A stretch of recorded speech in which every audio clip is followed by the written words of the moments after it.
আমরা যে ডায়মন্ড গুলো স্পিন মারি সব এই ঘরের ভিতরে এসে জমা হয়। এই জন্যই তো বলি কেন গেরিনা আমাদের কাছ থেকে এই ঘরটি লুকিয়ে রেখেছে। আপনি কি জানেন আমি একদিন টিভি টাওয়ারে ড্রোন ভিউ নিচ্ছিলাম, তখনই হঠাৎ করে আমার চোখে পড়ে ছোট্ট একটি দরজা। এন্ড আমি তাড়াতাড়ি করে হেঁটে হেঁটে সেই দরজাটির কাছে যাই। যখনই আমি দরজার কাছে যাই তখন আমি বুঝতে পারি আরে এটা তো বন্ধ করা।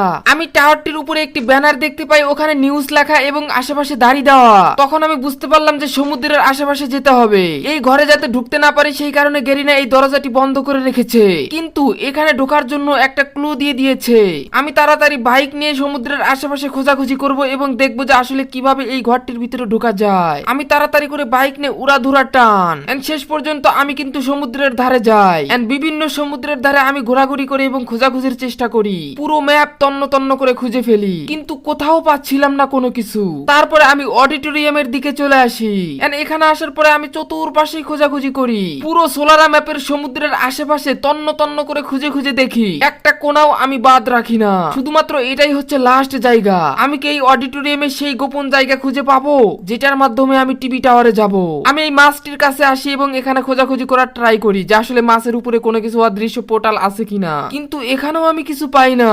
এখানে আমি পুরো হাল ছেড়ে দেই। কিন্তু যখন আমি এখান থেকে চলে যাব, যাওয়ার পথে হঠাৎ করে আরে এটা কি দেখলাম, আরে এটা তো দেখি পোর্টাল। আরে পাগলা, তোকেই তো খুঁজছিলাম। বাইরে ভাই, তোকে খুঁজতে খুঁজতে আমি পুরো ম্যাপ পুরাই একেবারেই হতাশ। যখন আমি ভিতরে আসি তখন এদিকে ও ভাই এটা কি ভাই, কত কি এখানে কয়েন, ডায়মন্ড, আর ওখানে কি লেখা দেখো, ডায়মন্ড রুম, ইউটিউব ফেসবুকের লোগো। ভাই এসি লাগানো, বাইরে ভাই কত সুন্দর ঘর। আর এটাই সেই দরজা, দেখো কেমনে বন্ধ করে রাখছে যাতে না ঢুকতে পারি। ভাই কত সুন্দর ঘর, সোলারা ম্যাপে এই এত সুন্দর ঘর ভাই, হিডেন ঘর এটা। এর আগে ভাই কেউ আসে নাই, আমিও না বাইরে ভাই। যাই হোক, আমি এই কয়েন গুলা তাড়াতাড়ি করে ঘম ঘম করে খাইতে থাকি। এন্ড ভাই কয়েন গুলো খাওয়ার পরে ডায়মন্ড খাবো, কি বলো? তোমাদেরকেও আজকে উড়াধুরা ডায়মন্ড দিব ভাই। কি ভাই কত ডায়মন্ড ভাই, বড় বড় ছোট ছোট ডায়মন্ড। যাই হোক, আগে কয়েন গুলো খেয়ে নিই, তারপরে ডায়মন্ডের চিন্তা ভাবনা। ভাই এখানে দেখো স্তূপ করা ডায়মন্ড, কেমনে কি ভাই? ডায়মন্ড নাকি স্তূপ করা এক জায়গায় থাকে, কেমনে কি ভাই রে ভাই? ও ছেড়ে ডায়মন্ড না তো, কয়েন স্তূপ করা ছিল, ডায়মন্ডও তো স্তূপ করা। যাই হোক, এখানে কিন্তু আরেকটা কয়েন দেখতে পাচ্ছি, কিন্তু এটা নেওয়া যাচ্ছে না, মানে এটা এখনো সাপ্লাই দেওয়ার জন্য প্রস্তুত না। তার মানে গেরিনা এই ঘরেই ম্যাপে ম্যাপে সাপ্লাই করে। আর দেখো এখানে একটা কি যেন দেখতে পাচ্ছি কাপের মতো, এটা কি আসলে আমি জানি না। আর এখানে বিভিন্ন রকম যন্ত্রপাতি দেখতে পাচ্ছি, বাইরে ভাই ছাদটা দেখো একেবারে কত সুন্দর স্মার্ট। আমি এখানে ছোট ছোট উইকলি ডায়মন্ড দেখতে পাই। আর এখানে দেখো বড় ডায়মন্ড, এটা মনে হয় মান্থলি, বুঝছো?